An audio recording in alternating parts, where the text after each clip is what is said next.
So it looks like Elon Musk recently came out and said that he likes to eat steak and eggs for breakfast. And everyone's jumping on this saying, is he on the carnivore diet now? Is Elon Musk doing the carnivore diet? Just like they jumped on it with Joe Rogan. But look, he hasn't said he's on the carnivore diet. But it's a really interesting conversation that he had with Joe Rogan. It's a short snippet of the episode, but I'm going to play it for you guys today and I'm going to review it and give my thoughts on this. But I think this is really interesting because so many people now are talking about the carnivore diet, going on the carnivore diet and saying that it's really working well for them. People like Bear Grylls, of course, changed from a vegan diet to essentially a carnivore diet. Joe Rogan tried a carnivore diet. Now Elon Musk is talking essentially about a carnivore diet or at least something similar as well. So let's hear what Joe Rogan and Elon Musk have to say about meat and the carnivore diet here. Recover from bad nights of sleep a little bit. Do you know what really helps? Creatine, apparently. Does it? Yeah, creatine is actually a nootropic, believe it or not. There's a lot of like benefits of creatine that are really weird. Are there any downsides? No, Might as it's well just have a it. natural part of food. Yeah, especially women. For women, apparently, especially postmenopausal women, it's very beneficial. Okay. And Yeah, that's true. There is evidence to support that. Creatine is a naturally forming product in meat, basically animal sources. You really don't get it in vegetables at all. And yeah, creatine is pretty much like the one thing that's been studied over decades that actually works. It's the one supplement that actually works consistently. And it's pretty much never been shown to have any downside. there's a lot of like cognitive benefits, and one of the big ones that they found recently is performance when sleep deprived. Mental performance when sleep deprived increases pretty measurably when you supplement with creatine. Is creatine naturally occurring in like steak or? Yeah, it's like naturally occurring in meat, I think that.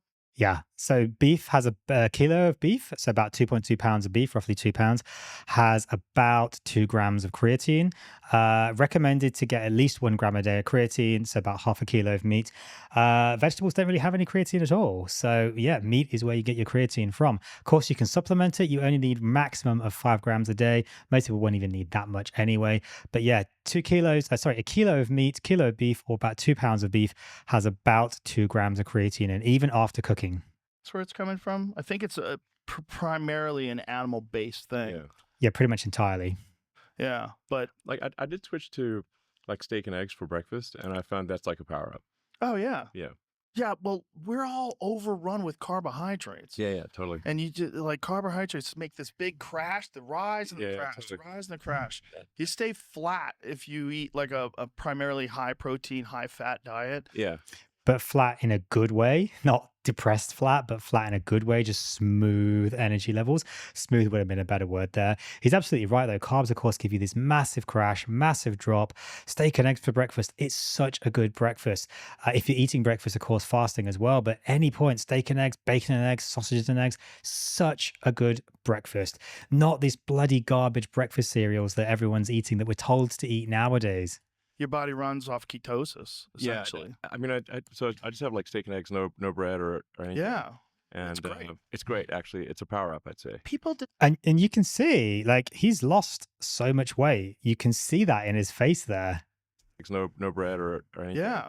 And it's great, actually. It's a power up, I'd say. People dismiss this whole carnivore diet thing because in our heads, there's a lot of propagandists that put this thing out there that animal agriculture is the #1 contributor to global warming. Yeah, which is bullshit. It's soy farming. Soy farming is the #1 contributor to global warming. The amount of animals killed by, vegan farming as well, factory farming, intensive farming, monocropping, just destroying the earth's soil. Not bloody cow farts and cows pooing. To promote biodiversity and soil nutrient repletion, not depletion. It's absolute BS. It's rubbish. It's Bullshit. not true. Bullshit. It's hot It bullshit. doesn't matter. Not only is it hot bullshit, but the real problem is factory farming. Regenerative farming is carbon neutral if it doesn't sequester carbon. Yeah, actually, I think most evidence shows it actually improves carbon levels. So sequestering, kind of putting it back into the soil, basically, and getting rid of it from the planet or from the atmosphere at least. Whereas, yeah, factory farming, monocropping, soy farming, one of the biggest contributors to global warming is deforestation and burning due to soy farming, not animal agriculture. The animals are not going to make any difference to global warming. Like none. No, it's zero. horseshit. Suppose zero or nothing. It's not horseshit, it's cow fart. But he's right. Zero difference. Do you think that that's You just think cow farts are killing the planet? Like, what planet are you living on? Cow farts are the planet. Seriously. propaganda because of people that have a vested interest in like plant-based meat products and things along those lines, green energy? Yeah, it just so happens that Bill Gates is one of the biggest basically producers of fake meat in the world, and he is one of the biggest campaigners against animal agriculture. Surprising, isn't it? It's part of it. You know, you're generally going to get people pushing to avoid meat. Like some people just, yeah, maybe they've got a financial interest. Maybe they're just like vegetarians or vegans or whatever. Ideological reasons. But it's not going to make any difference to global warming or, you know, the CO2 concentration in the atmosphere, really, if people eat fewer steaks. It doesn't matter. It's irrelevant. I want to speak. Irrelevant. Super clear about that. It really won't make any difference at all. Animal agriculture is not the problem with global warming. It really is not the problem. Yes, look, there may be some small contribution, but it's really not the problem. Soy farming, vegan farming kills so many more animals that they just don't want you to know about. It produces so much more CO2 and greenhouse gases that they don't want you to know about. And it is a leading cause of deforestation in places like the Amazon, with burning of the rainforest to make way for soy plantations.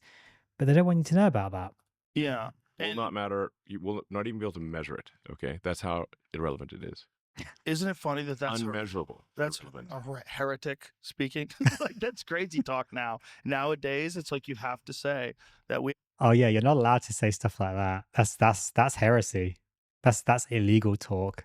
Have to eat less meat. No, that meat is bad. Totally eat as much meat as you want. It's not going to make a difference. Sing it. Boom. Look, he's not exactly a world authority on nutrition, Elon Musk, but just interesting that we've got people like this talking about it now, noticing the powerful benefits of meat, noticing the powerful benefits of reducing perhaps carbohydrates. That's really what this main conversation is about, of course. Sing it. Tell the world. Yeah, absolutely. And if somebody says it does make a difference, I'm like, how will you measure it? And if you can't even measure it, then it's bullshit. Yeah. Yeah. Literally, I won't be able to measure it. Well, there's so much bullshit out there. First of all, it's bullshit in all directions. Thank you so much for buying Twitter. You're Thank welcome. you so much. You're welcome. I'm not exaggerating when I think you changed the course of history. I really do. I really think you made a fork in the road. We were headed down a path of censorship and.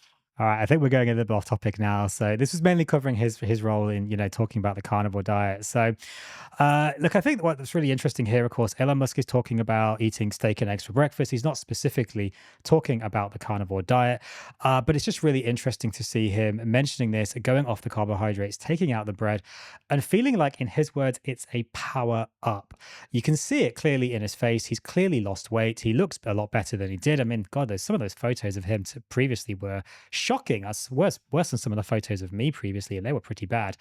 But he's absolutely right. You know, global warming is barely, if at all, contributed to by animal agriculture. Most of these studies are basically bullshit, and when actually re-examined, usually things like soy farming basically comes out as number one, as a very clear winner in causing deforestation, animal deaths, needless animal deaths. At least when we are eating a cow or a sheep, for example, a lamb, something like that, we're doing it for a reason. You know, like monocrop farming and so on that vegans want to do.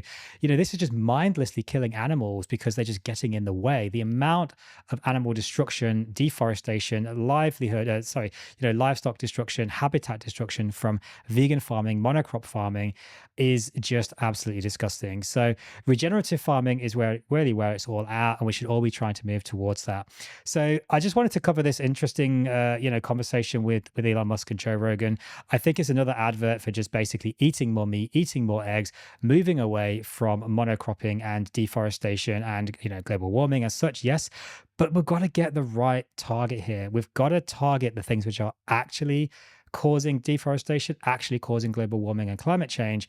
And that's not meat farming. And he's absolutely right with Joe Rogan. It's just not trendy to talk about these things at the moment.